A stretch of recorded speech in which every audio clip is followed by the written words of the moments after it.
Hello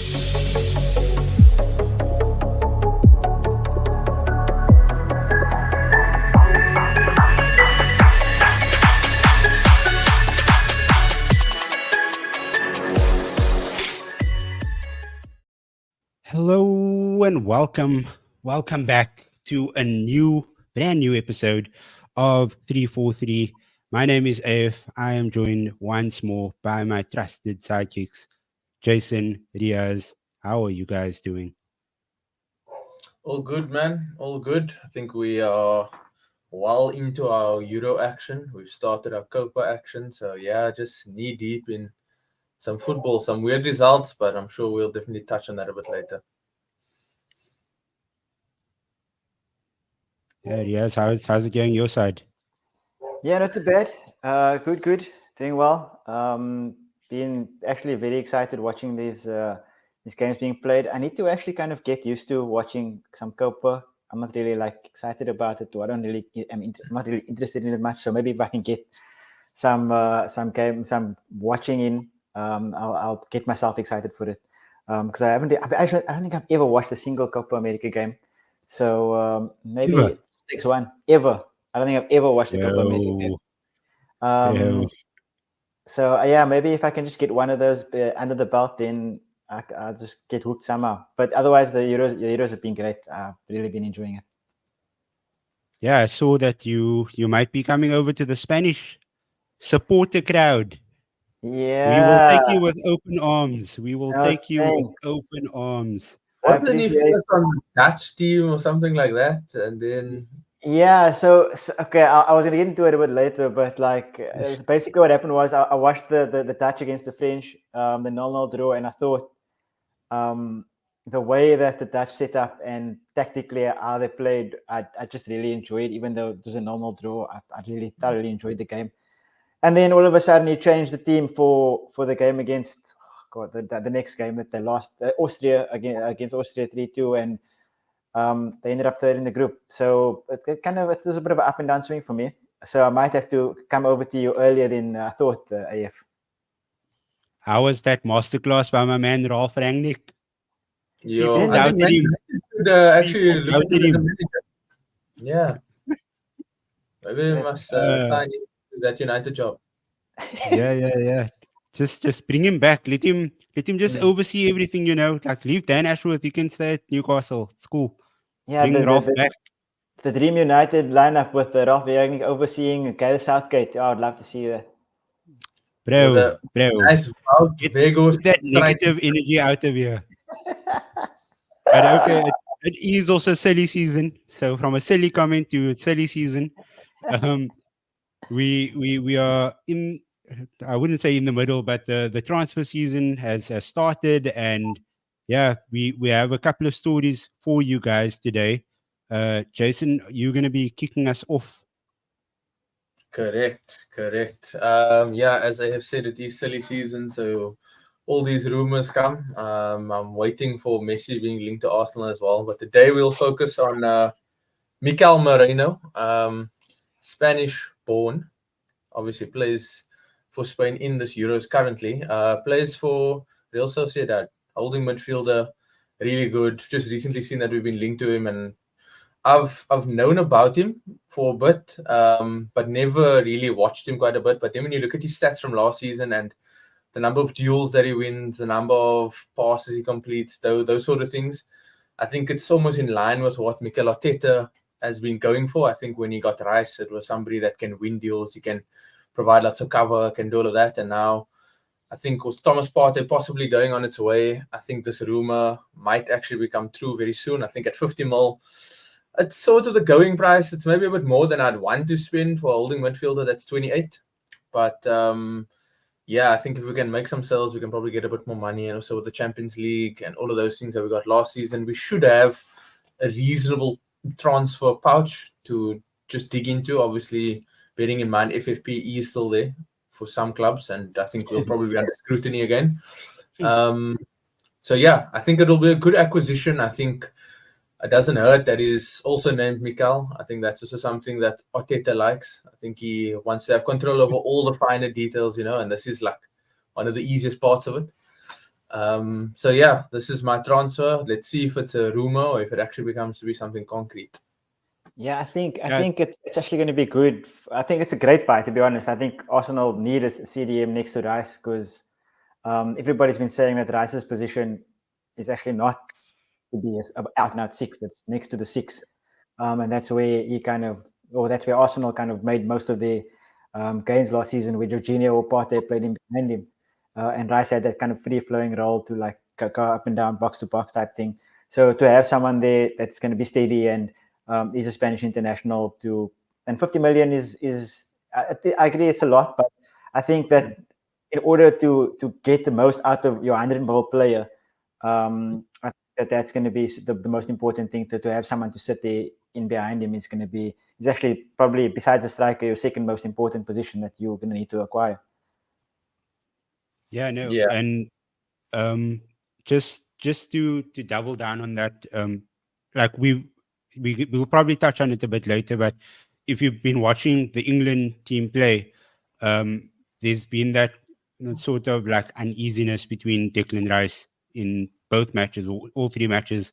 The first two with Trent next to him, and this one with Conor Gallagher that only lasted a half.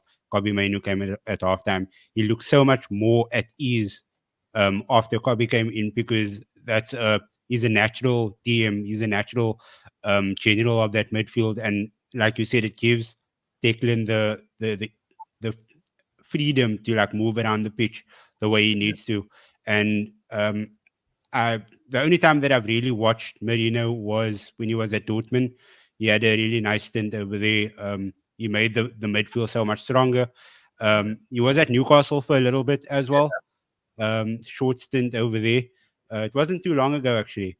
But yeah, like I don't think he really took well to the Premier League at that time because he wasn't mature enough.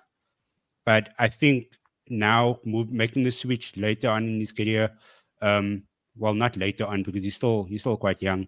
But yeah, he's matured enough for him to fit into this Arsenal team. And I think Mikel Arteta, he won't go after somebody that he feels isn't ready. So he's probably shown something, and he's probably caught the eye of Mikel like in a way that he knows that this guy is going to be fitting into his team the way that he needs to, and give Declan that sort of freedom that he needs.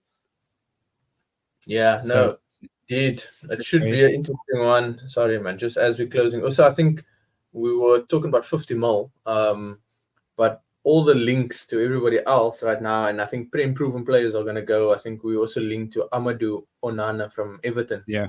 Belgium and Everton. But that's going to be, I don't see Everton letting him go for less than 50. So, yeah, whilst we maybe lose out on that one, I think this will be a very good one, especially since the fact that if Partey leaves and then Al Neni leaves as well, it would just be Jorginho that would provide cover. I don't see Sambi coming in. Albert Sambi Congo is probably going to go as well. So yeah, his loan is done. He was only on loan, right? Yes, only on loan. So he's obviously coming back preseason stuff, but yeah, I'm not sure if Arteta is too keen on keeping him. But I mean, it's silly season. Al Neni is gone though. I think his contract expired. Yeah, so he is completely gone, and I think there's been offers from Saudi for Thomas Partey, which maybe it's the best thing for him, to be honest. Maybe the best thing for us as well, just to start afresh. But no. So moving on to the next story, and that is with Manuel Ugarte, defensive midfielder, Uruguayan, has a lot of fire in his belly. So it's somebody that United would probably need, especially if Casemiro ends up on his way to Saudi Arabia. We'd need somebody to hold that midfield with Kobe. I highly doubt Scott McTominay stays for another season, with Ineos apparently trying to get rid of quite a few players to raise funds for more transfers.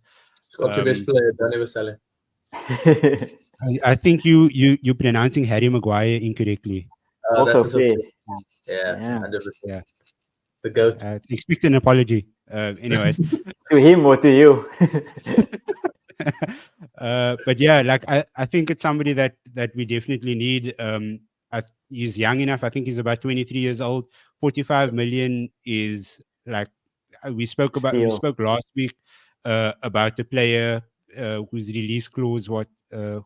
Which one was it? It was 40 mil for somebody. I think it was Xerxes. Yeah. Yeah. I think it was Josh Xerxes.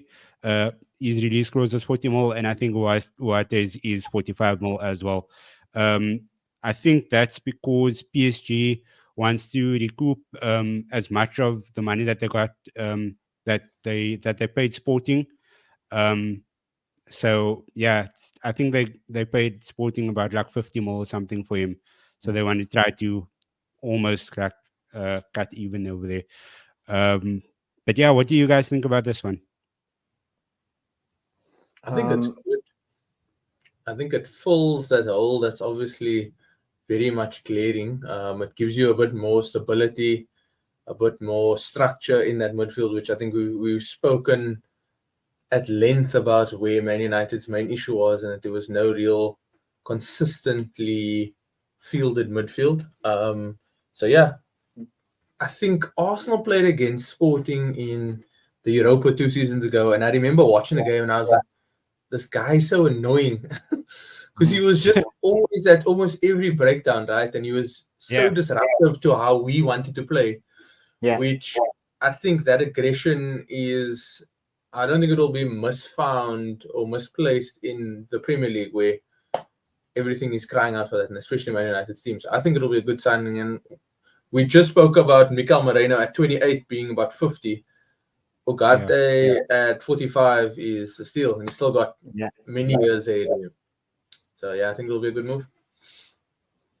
Yeah, 100%. I feel like 45 is definitely a steal. I think he moved recently to PSG, if I'm not mistaken. Like either the last season or the season before that, because last season, because I feel like I remember a Premier League club also wanted him. I can't remember which club it was exactly. But there was talks about him coming to the Premier League as well at that time. But then PSG obviously got him. I was surprised because, like you said, Jason, I saw him in that game as well. That specific game, I think they beat you guys in that kind of the double leg Europa League games. Yeah, something like that.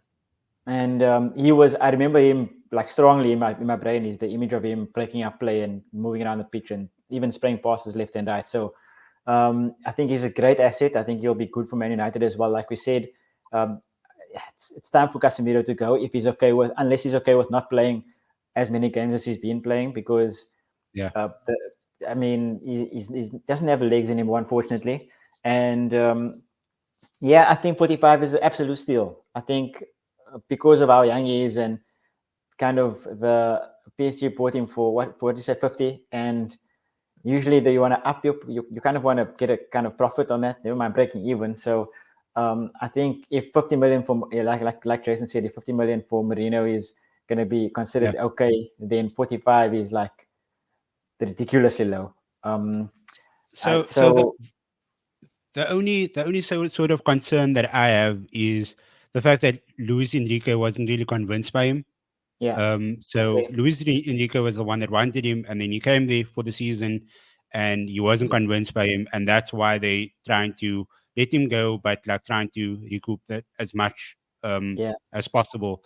So that's a bit concerning because that is a worry. This is like the French league, where majority of the players would end up thriving, and now he's going to come to the Premier League, which is so much more physical and technical than the French league.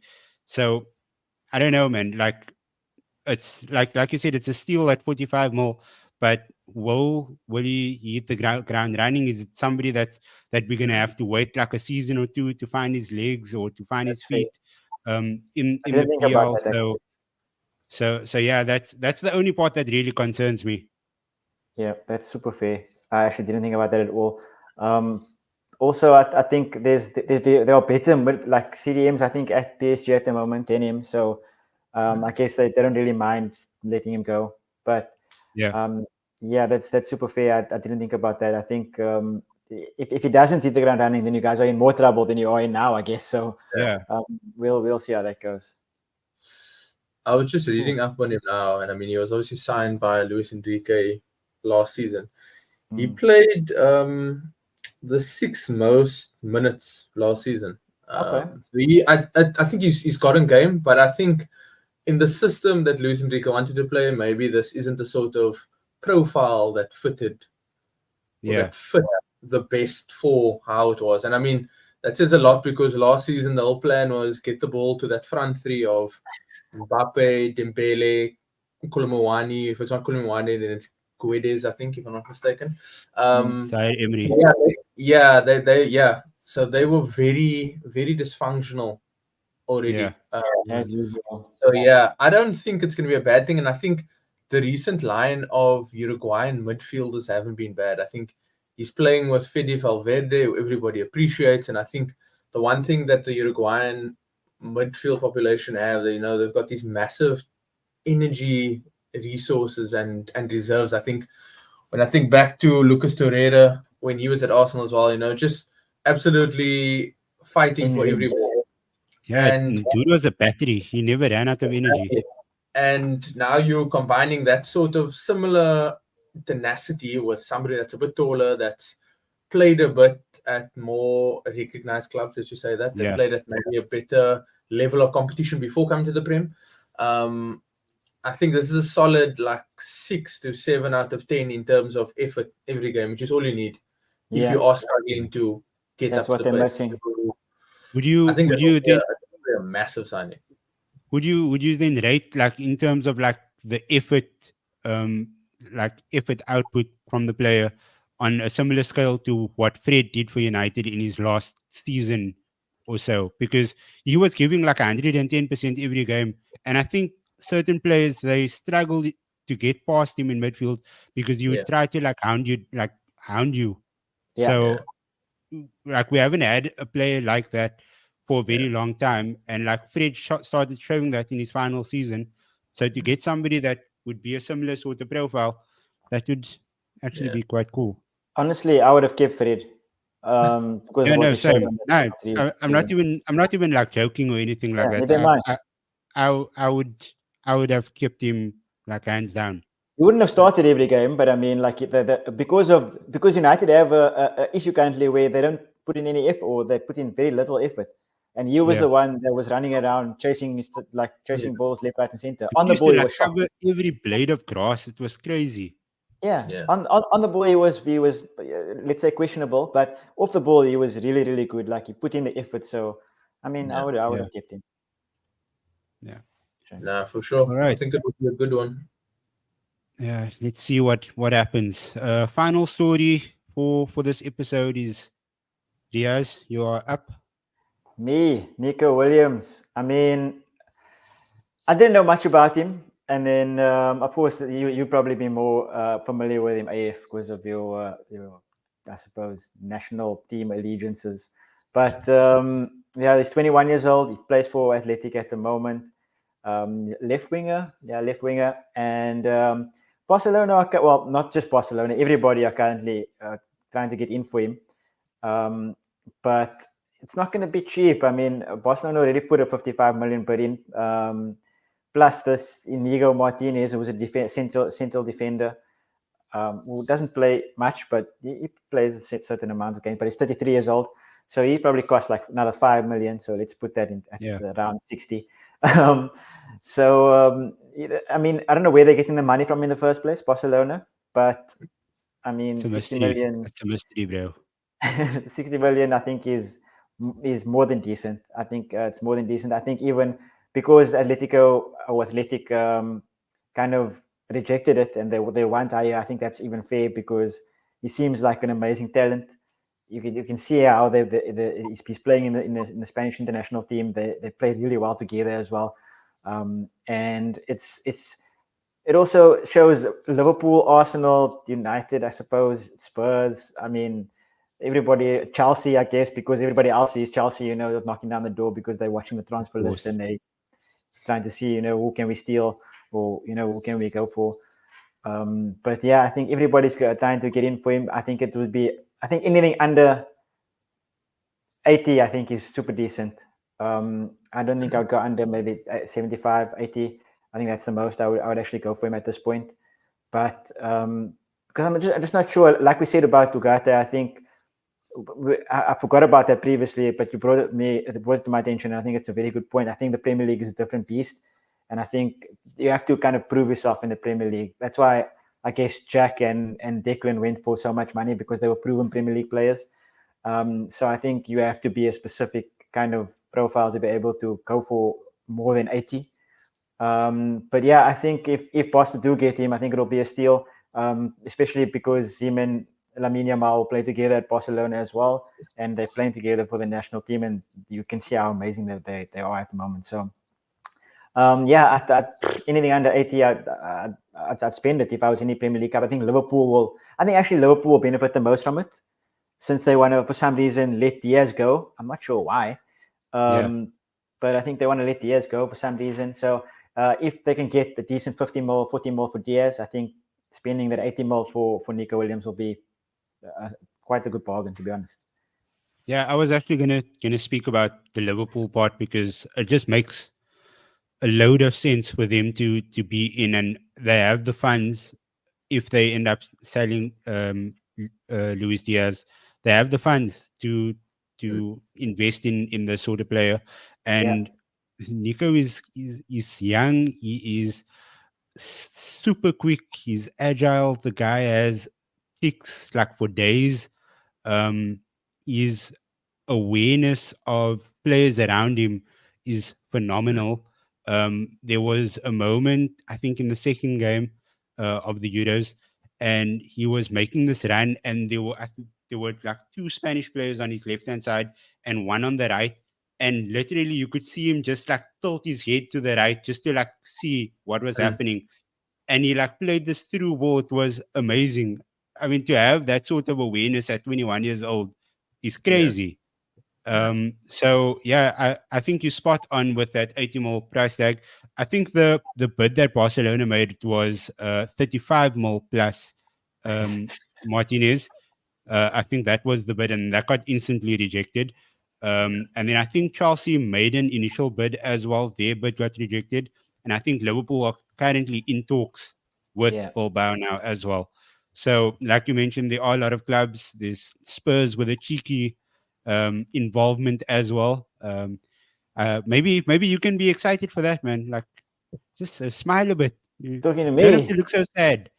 Like, well, this is a great player. I'm neutral. I mean, I'm not going to be happy about something that's never going to happen? I mean, that doesn't make any sense. Why would he come to us? Oh, jeez. Yeah. I mean, Bruno Fernandes went to Manchester United and didn't come to us. So if Bruno is not going to come to us, who is going to come to us? Willian left to Chelsea. We miss out on all these players because Yeah, we don't win he stuff. left you guys on the medical table. He was busy with his medical, Going and to then he pull just him, like, bro. oh, nah, next level, young. But yeah, Jason, what do you think about this rumor? I think, Barca must stop with the silly offers. No, give you that, like give you a packet of chips or so, and maybe a lollipop, and then hopefully we can be friends in the future.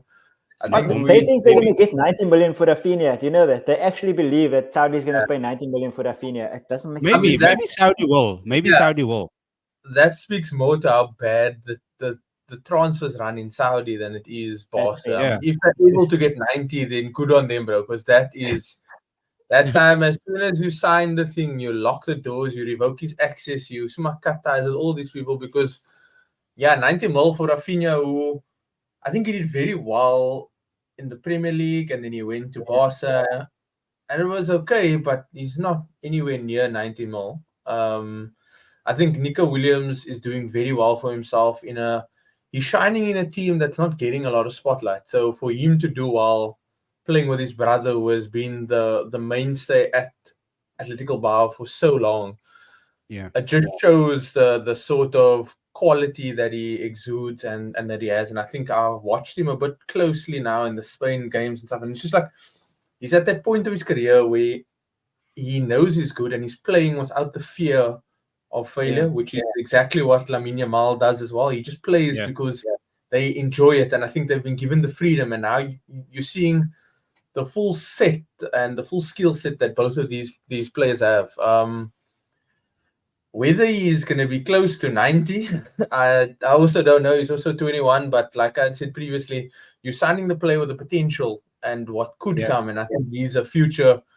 He's going to be a mainstay in that Spanish team on that left-hand side, especially for as long as Yamin's going to be there. And he's going to be there even longer because he's only like 16 or 17. So that immediately transforms the Spain of old, where they became very possession-based and they were not as direct, where now you have that outlet as well. And you'll always have somebody like Morata. He'll always be playing because you can tell me that he played in the 2002 World Cup and I'll believe that Alvaro Morata was there. You can tell me that he's just breaking onto the scene now and I'll believe that he's been there. He's just always there. So, yeah, I think it's a supreme talent right now. And I think any team's going to get lucky. The Barca one, I don't think it's happening just because I don't think they have the cash. And also, they're going to sell back the player they signed from Athletic Bilbao. That's whack. So I don't even know. Yeah. That's Barca. Yeah. I guess it only makes sense to the Barcelona board. Yeah.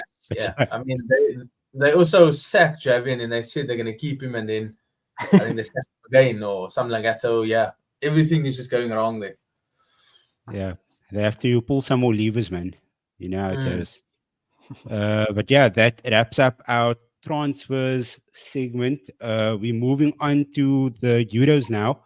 And it's been pretty entertaining. I mean, every match day has been really, really good. There's been some amazing thrills, down to Italy scoring in the final seconds of their game. And it's just like the teams that you expect to go through sometimes don't go through. Currently, it's the Belgium and Ukraine, Slovakia, and Romania. I don't know if they all still drawing. Yeah. Keep in mind that we are recording this on the Wednesday night while those games are on. So as it stands, all four teams are on 4 points. Which is going to bring the popcorn out in terms of who ends up going through, because the fourth place team might be better than some of the third place teams as well. So yeah, I don't think UEFA, or maybe they did account for it and we don't really know about it. But yeah, how have you guys been finding all of these games for the past week? I think this past week has been very good. It's a good advert for the tournament. Last night in particular for me, I actually sat down and I watched like a full game, and I watched the Austria-Netherlands game, and that was end-to-end stuff, right? I don't think you could have called that, especially the way that Austria won it. There have been a few disappointments. I think Belgium haven't hit their stride. They won one game. And they don't look like they have anything going for them. So there goes I think the last of their golden generation. They are basically done now, and they're going to have to start a massive rebuild again. And then I think England's woes have been very publicly advertised, so I don't think we need to touch on that. That's just been absolutely shocking. I think it's worse because we consume the product that is the Premier League. So we're very much familiar with all the players and their particular strengths, and we have an idea of what it is, but it takes a special man to turn the worst player in the Bundesliga, the worst player in La Liga, and probably one of the most informed players in the Prem, and also maybe the top 5 players in the Prem, and just completely turn them into, like, I'm not even sure what's the best way to describe them, but they just look like they don't know how to play. Is not there. Yeah. It's just like the fact that you have Cole Palmer, who was the highest in terms of goal contributions in the Premier League last seasons, like goals and assists. He was head and shoulders above the rest, or an English player. And the first minutes you get is to come on in the 60th minute of the third group game. That is absolutely mental. Like, I can't understand. Look, okay. Let's get into this, because like I wanted to get into this anyway. So would you start? Are you going to start Cole Palmer? Is that what you're saying? Because how much is, like, I want to just make sure. Like, so as good as Phil Foden is, Yeah. Like I would. So what I would do is Bukayo Saka Right. on the right, Phil Foden on the left, Cole Palmer through the middle, Harry Kane up front, play three at the back and two wing backs. Okay. I like that. And I like that. he's played with wing backs before Southgate, Yeah. but for some reason he refuses to do it now. Yeah. So and that's the best way to like incorporate everybody in. I And I fully don't know agree if you with you. guys saw when Palmer came on yesterday, he was making things happen Yeah. like that we haven't seen in the first two games of the tournament. So like he definitely added something that they were missing. Jason, like what do you think Cole Palmer should start? Do you think he should still keep on chilling on the bench? No, I think he should definitely get some minutes. I think on the back of the form that he showed in a very dysfunctional team at like Chelsea and in their season that they had, I don't see why you wouldn't. I think Foden, you probably, I don't know. I think Foden could have been rested as well. I think it's something that you have to do. Yes, tournament football, you don't need to play the best football. But I saw a comment where somebody was saying, okay, but all the other teams that are doing well, Spain are not playing tournament football. They're winning the games and they're doing it very convincingly. Yeah, You look at a team like Portugal who clicked into their stride. Maybe the first game was a bit of a stop-start game, but the second game against Turkey, they absolutely looked like they were on. They're yeah, in it to win it, right? So I don't see why he wouldn't have started Palmer. I think Kyle Walker's not giving the necessary support that the right hand side needs. And I think that sort of nullifies Saka because every game Saka gets double teamed, which is fine, right? If you're good, people are going to put two or three people on you. But because there's no other link inside, it looks like the whole front line is completely dead, which has forced Harry Kane to come into the midfield to try and pick up balls. And it's not working. It's not playing to his skills today. yeah, It's in this system where teams are marking the wide players so heavily, it means there's a run through the channel. Maybe try a cheeky Ollie Watkins with Harry Kane together. Maybe that needs to be the thing because I think Watkins, on top of Palmer and on top of, I think it's Saka as well. Like Watkins has been one of the most consistent performers over this previous season. And he's also got a very good number of assists. He's got a very good number of goals. I don't see why they wouldn't play him. But I yeah, think Gareth is playing the favorites and he's trying to persevere with the idea of like, one of these games it'll just click. Maybe you should try because when you get to the knockout and you're going to play this football, people are going to set up for this boring football. So you have to have a different plan. And if you're yeah, only going to try that plan in the round of 16, I think it's a bit too late. yeah. So, yeah, I don't know if Riyaz has got anything different to that. But, yeah, give us some thought. The only thing I want to say is that it's not forcing Harry Kane to coming into the middle. That's what Harry Kane does. He just finds himself coming back to get involved in play for no reason where he's supposed to be going up front and scoring goals. He comes back and he involves himself into the middle and it creates a cluster F there in the middle of too many people, no one running forward, and that's where you have the issue. We saw when in the second game when Watkins came on, he immediately made a running behind and Bellingham found him. It's simple to make running behind. I mean, he scored a goal. That's great. And also on the press, poor Jude, he's pressing by himself, and then he looks to his left, and Kane is in his own half. And I'm just like Jude is pressing by. He's a 10. Where's the striker? Who's helping him press? Like, why is Kane getting involved in the middle? Kane is one of the best finishers in the world. I'll give him that. He's one of the best finishers in the world. Get him inside the box. Why is he not like where we can hurt teams? I mean, that's ridiculous. And that kind of nullifies the whole midfield issue where now you have Foden wanting to come inside of the left. You have Jude playing in there, the 10. You have Kane dropping back, and you have Trent wanting to do things from the middle, which didn't work at all. And poor Trent, I think he was a fall guy because Trent needs someone to run. He needs someone to run. And with Foden coming inside, Saka also comes to feet. He's a much better at doing that because he stays wide and he stays high. So that's not really an issue. But he needs at least one runner in behind, and he didn't get anything. So that kind of fluidity didn't kind of happen for him. And then Gallagher, oh goodness me, Gallagher's a great off the ball. I think him and Judo press well together, but when on the ball, it doesn't work so well.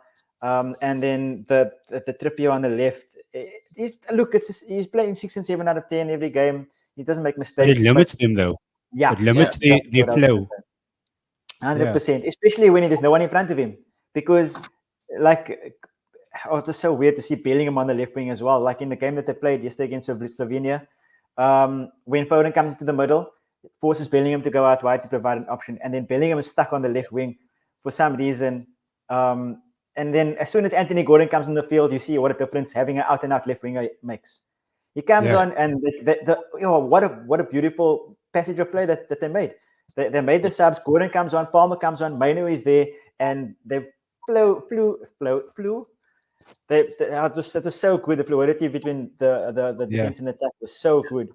Immediately, They changed the face of the game, like completely. Yeah, those subs alone, like, just changed the entire complexion of that English team, and it would be very silly for Southgate to not see those positives and just revert back to his standard 11 again for the round of 16.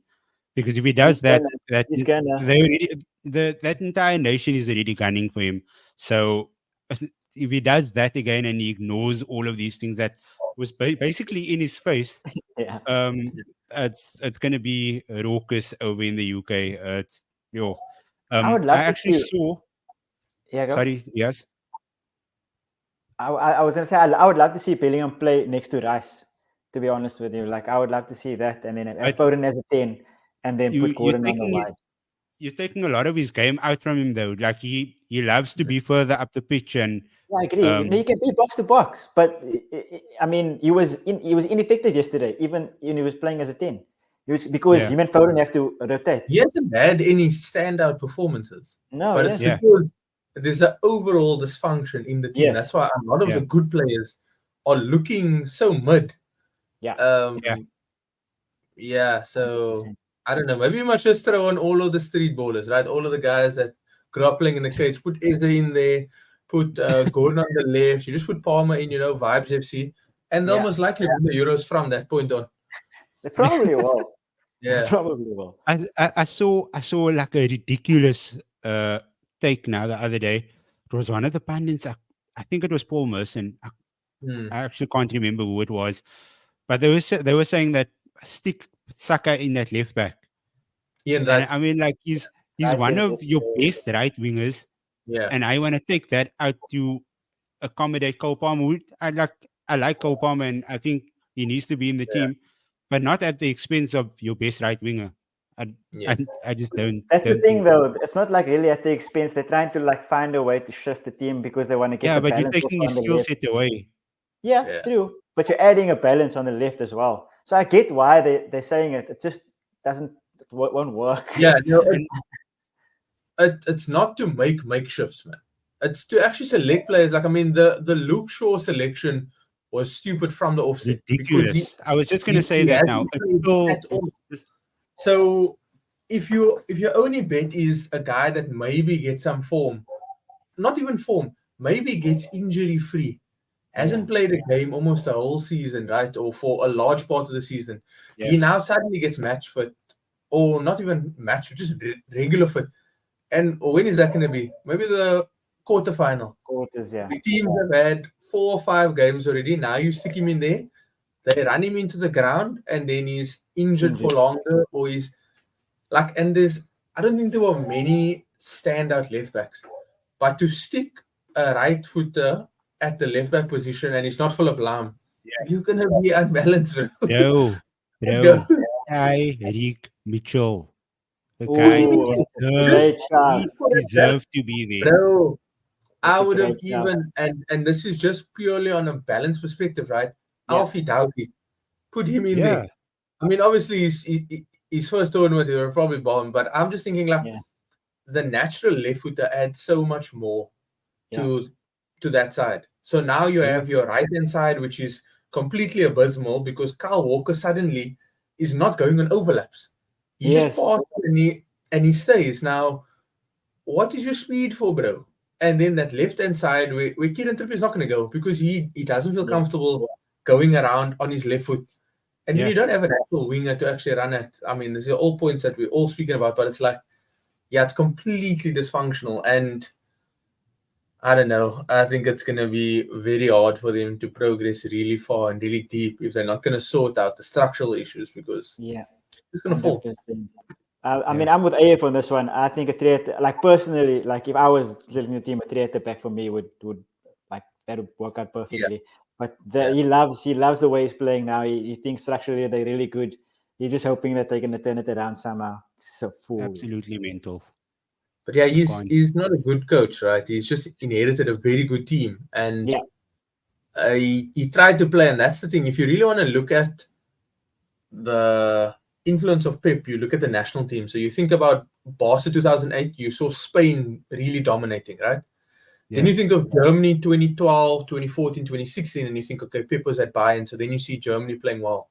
Then Pep comes to Man City, and 2018 at the World Cup, maybe, if I'm not mistaken, they went like, I think they do quarters or semis, or then Euros 2020. It's the influence that's now changing to the national team that transcends. But actually continuing that is where I don't think Gareth Southgate's the guy to take them. Who is, I genuinely don't know. But I can tell you now that Gareth Southgate isn't the guy that's going to take them far. Like, even if I think back to him as a player, he wasn't one that, and this is, I mean, I'm a bit younger, so I don't recall watching a lot, but I mean, from highlights, he's not spoken about in the highest of brackets, right?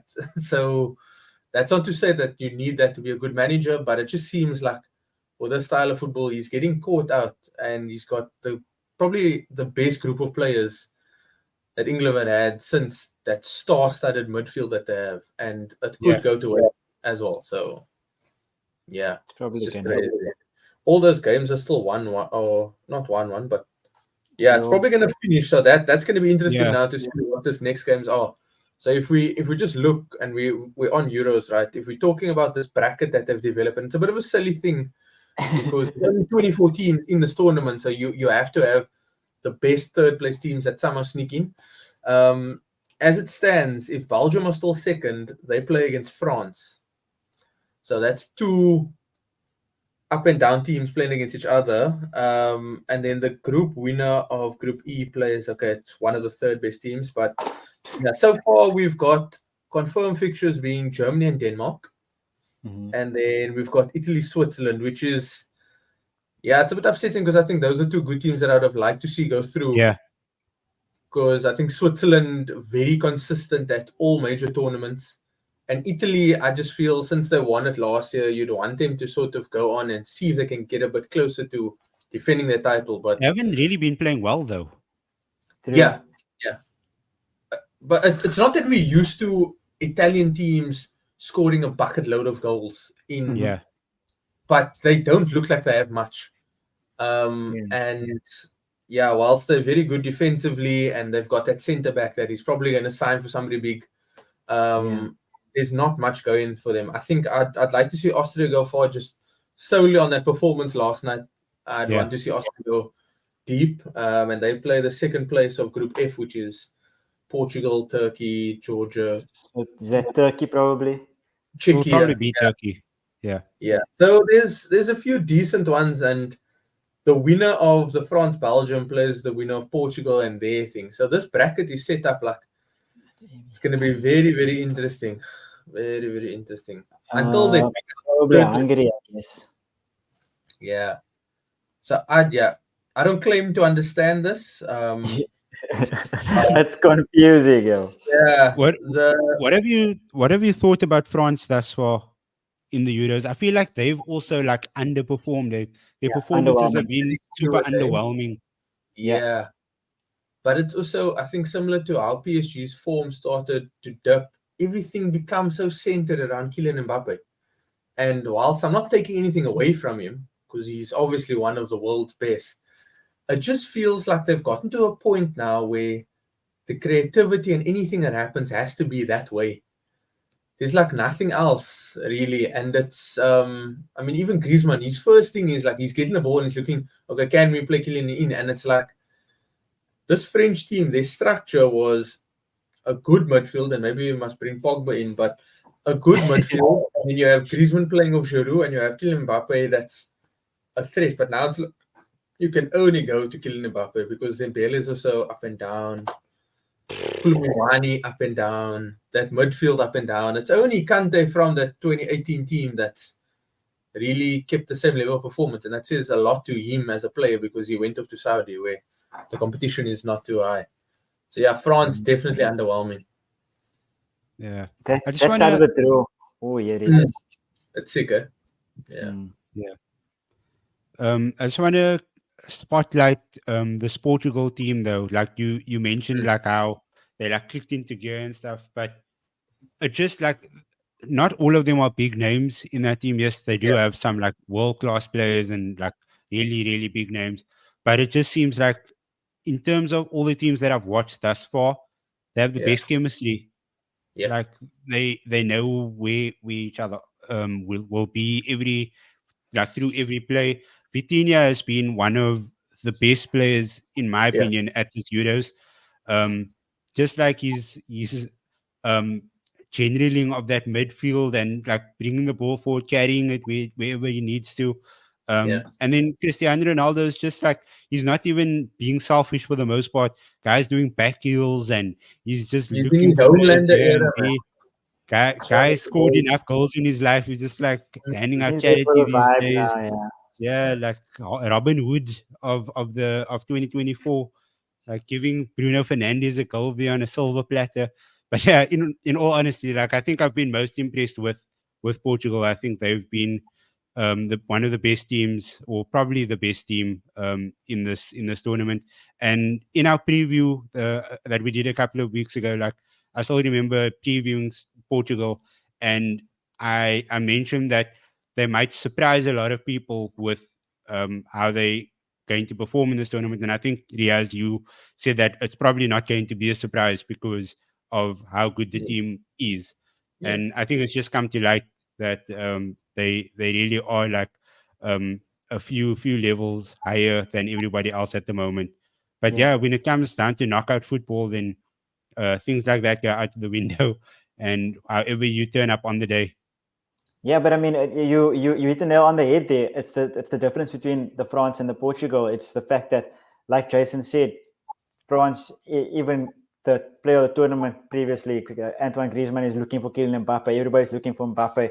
Yeah, Whereas, like you said, now the Portugal team, they're playing with each other. Everybody's vibing. Everybody's know where everybody is. You play the pass, you play the 1-2, you find the gap. Everybody goes through. You unselfishly give this ball to this person. It's at the end of the day, I mean, the team is always going to come before the individual. So no matter how good the yeah. individual is, if you play as a team, you're going to beat them.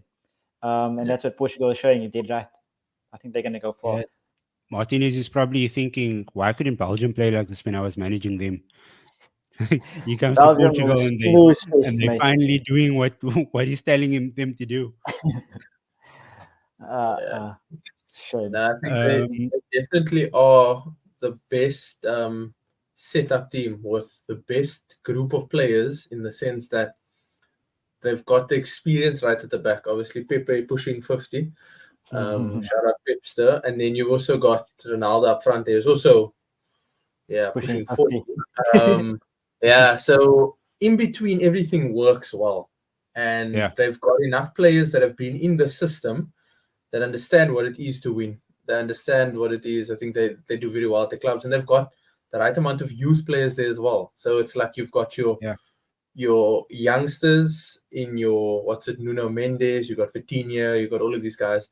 Then you've got the middle guys, your Bernardo Silvas, Bruno Fernandes, Diego Jota is also Cancelo. around.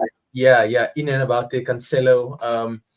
And then you've got your experience, those that have Yeah, won numerous titles on the biggest of stages. So they've got the correct sort of structure. And I think it's not to say that teams don't have that, because there are many teams that have similar, but it's just these are guys that understand, look, as Riyaz says, the sum is greater than the individual, right? The sum of the whole is greater than the individual. And they've just honed into that. And I think they could go very far.